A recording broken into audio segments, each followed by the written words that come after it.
सभी दोस्तों का स्वागत है इंडिया के largest question paper and solution providing channel पे। फ्रेंड्स, आपके लिए जो भी क्वेश्चन पेपर डाले गए हैं ये बहुत इंपॉर्टेंट हैं और इनके क्वेश्चंस आपके इस साल रिपीट होने वाले हैं। चलिए इसमें देखते हैं कौन से क्वेश्चंस कब आए थे, उससे आपको पता चलेगा कि इन क्वेश्चंस की वैल्यू क्या है। साथ ही साथ आंसर भी देखेंगे। और बता दूं मैं आपको 2012 से लेकर 2020 तक के सारे क्वेश्चन पेपर्स इस चैनल पे मिल जाएंगे। जो बच्चे इंग्लिश मीडियम में बिल्कुल चाहते हैं कि सब कुछ इंग्लिश मीडियम में हो तो उसका भी वीडियो आपको मिल जाएगा। आप चले जाइए वीडियो के डिस्क्रिप्शन बॉक्स में, प्लेलिस्ट के अंदर में आपको सारे वीडियोस मिल जाएंगे। आपको कोई भी लिंक चाहिए तो आप हमें कमेंट में सेक्शन में कमेंट करिए, हम आपको लिंक सेंड कर देंगे। चलिए बढ़ते हैं इस वीडियो में आगे की तरफ। जो है विद्युत तीव्रता का मात्रक क्या है आपको बताना है। और मैं आपको एक चीज़ और बता दूँ, इसका आंसर हो जाएगा न्यूटन पर मीटर। दूसरा क्वेश्चन है आपको जो पूछा गया है, आघूर्ण P वाले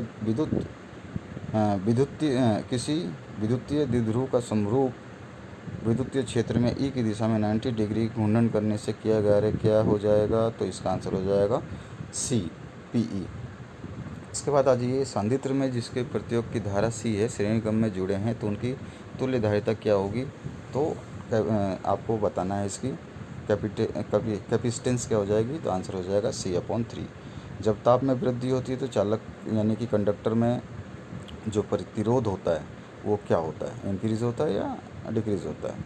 तो आंसर आ जाए आपका बी, इंक्रीजेस। पांचवा क्वेश्चन है आपका, दो सेलों को जिनका विद्युत वाहक बल E1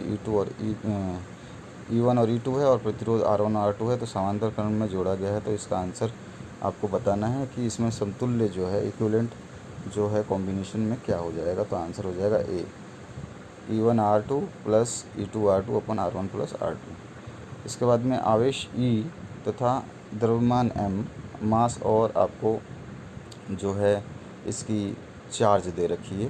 तो आपको बताना है जो इसका विद्युत क्षेत्र है यानी कि फील्ड में जो एक्सेलरेशन क्या हो जाएगा। तो इसका आंसर हो जाएगा सी, E/M।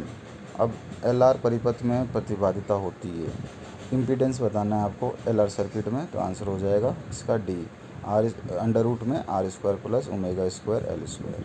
नेक्स्ट, यदि प्रत्यावर्ती धारा तथा विद्युत वाहक बल के बीच कालांतर फाई हो तो शक्ति गुणांक का मान क्या हो जाएगा। तो आंसर हो जाएगा बी, cos फाई। उसके बाद में किसी उच्च ट्रांसफ़र के प्राथमिक एवं द्वितीय कुंडली में फेरों की संख्या यानी कि नंबर ऑफ जो आपके वो हैं क्या नाम है कॉइल्स हैं N1 और N2। तो आपको बताना है कि जब ये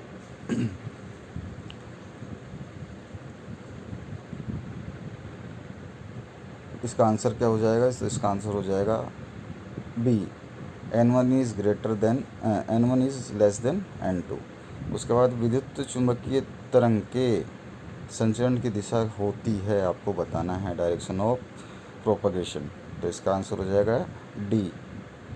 अब आ जाइए नेक्स्ट क्वेश्चन पे। समान संयोजन में खोलीय दूरदर्शी की लंबाई क्या होती है। तो इसका आंसर हो जाएगा सी, F0 प्लस FE। उसके बाद में आ जाइए नेक्स्ट क्वेश्चन पे। तरंग दैर्घ्य लैम्डा वाले फोटोन की ऊर्जा जो है आपको बतानी है वो क्या हो जाएगी। तो इसका आंसर हो जाएगा बी, Hc/λ। इसके बाद में आ जाइए बीटा कण तेज़ी से चलने वाले क्या होते हैं ये। तो आंसर है ए, इलेक्ट्रॉन है। जब पीएन संधि पर अग्र अभिनित अनुप्रयोग किया जाता है तब यह क्या हो जाता है। तो इसको बताना है आपका। तो आंसर हो जाएगा डी, इनमें जो ऑप्शंस दिए गए इनमें से कोई नहीं।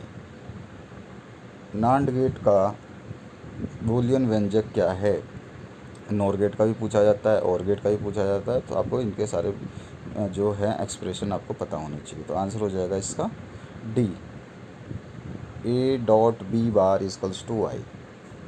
इसके बाद में बी ग्रुप में आ जाइए। 8 क्वेश्चन 2-2 नंबर के पूछे जाते हैं इसमें। आवेश के क्वांटीकरण सिद्धांत को आपको समझाना है। अच्छा क्वेश्चन है और हर बार आने के इसके चांसेस होते हैं। 2012 में आ चुका है, 2014 में आ चुका है, 2016 में आ चुका है और 2018 या 19 में भी आया था।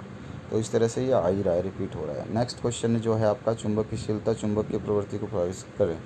ठीक है, तो इसका आंसर आपके सामने है, इसको आप आराम से पढ़ लें और पढ़ करके इसका आंसर दे सकते हैं। ये उसका बचा हुआ पोर्शन है। अब इसके बाद में आ जाइए नेक्स्ट क्वेश्चन, ट्रांसफार्मर का कोर परतदार बना जाता है। क्यों बनाया जाता है कोर ऐसा, तो आपको बताना पड़ेगा इसका। इसमें एक जो है ना लॉसेस कम होते हैं, मेन तो कारण यही होता है, नरम होता है ये। और इसके बाद में आज विद्युत चुंबकीय तरंग क्या है, और विद्युत चुंबकीय तरंगों के दो धर्मों का उल्लेख करना है आपको। इसकी मतलब प्रॉपर्टीज़ बतानी है आपको मेन। तो ये जैक 2006 में आ चुका है, जैक 2007 में आ चुका है, 17 में आ रहा है, एक बार बीच में ये 11 में भी रिपीट हुआ था, और 18 या 19 में भी एक बार रिपीट हुआ है। तो आपको ये चीज़ें आराम से पढ़ लेनी है, ठीक है। ये है आपका आंसर। छठे क्वेश्चन पे आ जाइए। प्रकाशित यंत्र की विभेदन सीमा एवं विभेदन क्षमता को परिभाषित करना है आपको, ठीक है। ये आपको ऑप्टिकल इंस्ट्रूमेंट जो होता है उसकी बात कर रहे हैं। तो इसका आंसर आपके सामने है। इसके बाद आ जाइए नेक्स्ट जो है आपका, resolving power is directly proportional to 1 विभेदन क्षमता। अब इसके बाद में विभेदन सीमा, यानी कि आपकी नेक्स्ट क्वेश्चन की बात करें, नाभिकीय विखंडन क्या है, एक उदाहरण देना है आपको। What is nuclear fusion. तो ये आपको एक छोटा सा एक एग्जांपल ऐसे देना पड़ता है। उसके बाद में सोलर सेल क्या है, इससे इसके कोई दो अनुप्रयोग आपको लिखने हैं। सोलर सेल का डायग्राम बनाना है, उसके बारे में थोड़ा सा लिख देना है। उसके बाद में आ जाइए क्वेश्चन नंबर 9। आकाशीय तरंगों को टीवी सिग्नल के प्रेषण में क्यों व्यवहार नहीं किया जाता है, क्यों नहीं इसका मतलब यूज़ किया जाता है, ये आपको बताना है। तो आप बता सकते हैं इसका आंसर आप अपने हिसाब से। खंड स है सी सेक्शन, जिसमें 8 क्वेश्चन आएंगे 3-3 मार्क्स के। एक आवेशित संयंत्र में संचित ऊर्जा का व्यंजन प्राप्त करना है, तो इसके लिए एक एक्सप्रेशन ड्राइव करनी है। तो वो एक्सप्रेशन कुछ इस तरह की होगी, आप देख रहे हैं जो यहाँ पे एक्सप्रेशन हमने ड्राइव करके आपको दिखा दिया है। E=1/2 Q²/C। एक प्रावर्ती धारा का समीकरण I=20 sin 200πt है। धारा की आवर्ती शिखर मान एवं वर्ग मध्य मूल का मान निकालना है आपको। The equation of A alternative current I=20 sin 200πt। Calculate frequency, peak value and RMS value of the current, ठीक है। तो आपको फॉर्मूला सारा पता होना चाहिए, उसके बाद में कोई दिक्कत नहीं होती है। I=I0 sin ωt होता है। उसके बाद में आप IRMS जानते हैं, I0/I हो जाता है। तो आपके पास अगर फॉर्मूला याद है तो आप कर सकते हैं। वैल्यू हो जाएगी आर्मस्ट्रॉन्ग। क्वेश्चन नंबर 12 है, जब एक श्वेत पदार्थ प्रकाश की किरण किसी प्रिज्म से होकर गुजरती है तो उसका विक्षेपण हो जाता है, क्योंकि बताना है आपको इसका आंसर। प्रिज्म से विक्षेपण के कारण बैंगनी रंग का विचलन महत्तम होता है, जबकि लाल रंग का न्यूनतम। ये क्वेश्चन 2012 और 13 में भी आ चुका है। आप जब क्वेश्चन पेपर देखेंगे तो आप उन दोनों में से किसी क्वेश्चन पेपर में आपको इसका आंसर क्वेश्चन मिल जाएगा, तो आपको पता होना चाहिए, ठीक है। अब यहाँ पे इसका आंसर आपके सामने है, वहाँ पे हमने इसका आंसर नहीं दिया है। आज ये 13 क्वेश्चन में, एक उत्तल लेंस की हवा में फोकस दूरी 20 सेंटीमीटर है और पानी में जब डुबोया जाता है तो उसकी फोकस दूरी क्या होगी। उसके बाद में आपको म्यू जी, यानी कि आपको दे रखा है म्यू जी, ग्लास में का दे रखा है आपको 3/2 एंड म्यू है आपका जो एयर का दे रखा है 4/3। तो focal length of the convex length air is 20 centimetre. Find the focal length when is immerse in water. Mu G और म्यू डब्लू आपको दे रखा है। म्यू जी कितना है आपका ग्लास का 3/2 और डब्लू वाटर में 4/3। अब ये क्वेश्चन में आपको केवल 1/f और फार्मूला आपको याद होना चाहिए। फार्मूले को जब आप मतलब इस्टेब्लिश करेंगे तो आपको 2 समीकरण से एक समीकरण बना करके उसके बाद में आपको जो है क्वेश्चंस की वैल्यूज डालनी है। न्यूमेरिकल इसी तरह का आपका थोड़ा सा घुमा के आया जाता है कि इसका कम से कम रिफ्लेक्शन वाले का, जो वाटर और एयर या ग्लास का पूछे तब भी। 14वां क्वेश्चन, प्रकाश विद्युत प्रभाव के संदर्भ में कार्यफलन, देहली आवर्ती और निरोधी विभव को परिभाषित करना है आपको। तो इसका आंसर आप लिख सकते हैं। ये आपका थ्योरेटिकल क्वेश्चन टाइप में हो जाता है, ठीक है। इसके छोटे छोटे 1-2 जो हैं पॉइंट आपको लिखने पड़ते हैं न्यूमेरिकली। रेडियो सक्रियता क्या है, N=N0e⁻⁻ है। को व्युत्पन्न करना है जहाँ पदों के सामान्य अर्थ हैं। तो रेडियो एक्टिविटी के जो एक्सप्रेशन है उस रिलेशन को ड्राइव करना है। 2008-2009 में आ चुका है। 2017 का आप क्वेश्चन पेपर देख रहे हैं, इसमें भी ये आ चुका है। आगे बढ़ते हैं। जो इसका डेरिवेशन आप सामने देख रहे हैं, बहुत आसान सा डेरिवेशन है इसका। अगर आप बुक से देखेंगे तो आपको और क्लियर हो जाएगा, चाहे तो यहाँ से भी उतार सकते हैं। परिपथ आरेख की सहायता से आपको एक पूर्ण तरंग दृष्टिकारी के रूप में पीएन संधि डायोड की कार्यविधि का वर्णन करना है। तो यहाँ पर आपका रेक्टिफायर दे रखा है जो इसको डायोस, और यहाँ पे इस तरह का डायग्राम बनाना है, उसके बारे में यहाँ लिख देना है और ये आपका सॉल्यूशन कंप्लीट हो जाएगा। और ये आप ज़रूर बनाना, ठीक है। आगे बढ़ते हैं। संचार तंत्र के आवश्यक तत्व क्या हैं, और एक ब्लॉक रेखा बना करके आपको, मतलब इसका ब्लॉक डायग्राम बना करके बताना है। तो इसके मेन जो तत्व होते हैं वो 3 होते हैं, आप जानते ही हैं। सबसे पहला होता है ट्रांसमीटर, दूसरा संचार माध्यम मीडियम, और थर्ड होता है रिसीवर, ठीक है। तो इसका इस तरह से एक डायग्राम बना कर आप दे सकते हैं। उसके बाद में आ जाइए ग्रुप डी में। तो ग्रुप डी का जो क्वेश्चन पूछा गया है, इसमें पूछा गया आपको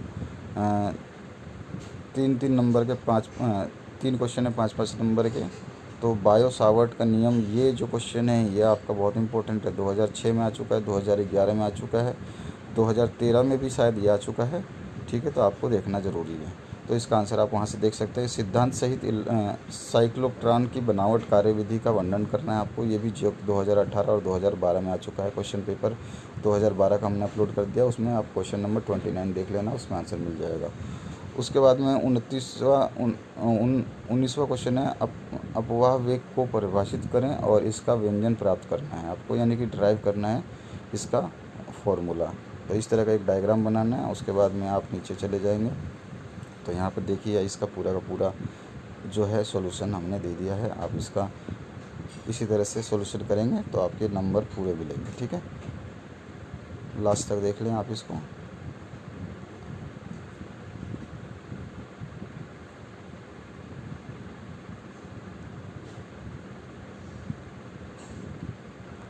अब ओम का नियम भी इसमें लगता है, आपको पता ही होगा। तो इसको लगा करके बस इसके बाद में फाइनल आंसर आ जाता है।